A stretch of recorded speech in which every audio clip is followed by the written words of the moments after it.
అండి, welcome to Andhra chef.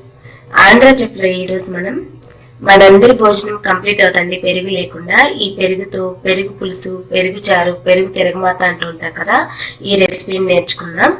దీనికోసమని ఫ్రెష్గా ఉన్న పెరుగు ఒక హాఫ్ లీటర్ని తీసుకొని ఒక బౌల్లో వేసుకొని దీనిలో కొద్దిగా రుచికి సరిపడా ఉప్పు, మీడియం స్పైసీగా ఉన్న కారం ఒక అర స్పూన్ యాడ్ చేస్తున్నామండి. వీటిని యాడ్ చేసుకొని మిక్స్ చేసుకొని ఈ పెరుగును పక్కన పెట్టేసుకోండి.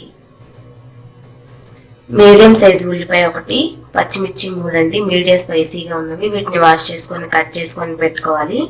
స్టవ్ ఆన్ చేసి ప్యాన్ పెట్టి మంటని మీ లో ఫ్లేమ్లో పెట్టుకొని 4-5 స్పూన్ల ఆయిల్ని యాడ్ చేసుకోండి.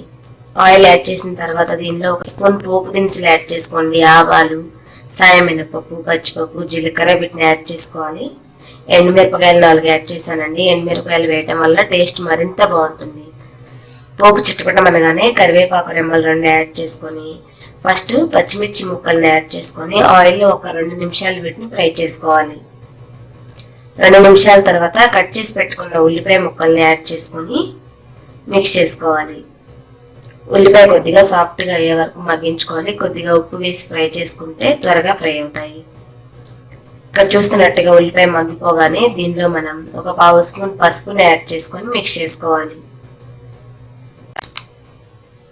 ఉల్లిపాయ సాఫ్ట్గా అయిపోయిందండి. 2 రెమ్మల కొత్తిమీరని యాడ్ చేసుకొని మిక్స్ చేసుకొని స్టవ్ ఆఫ్ చేసుకొని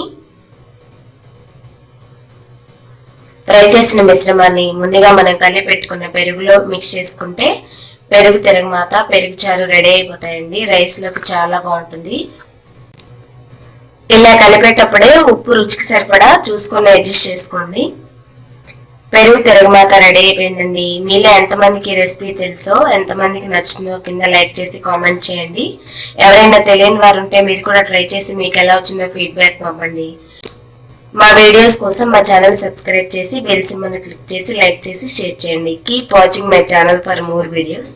థ్యాంక్ యూ.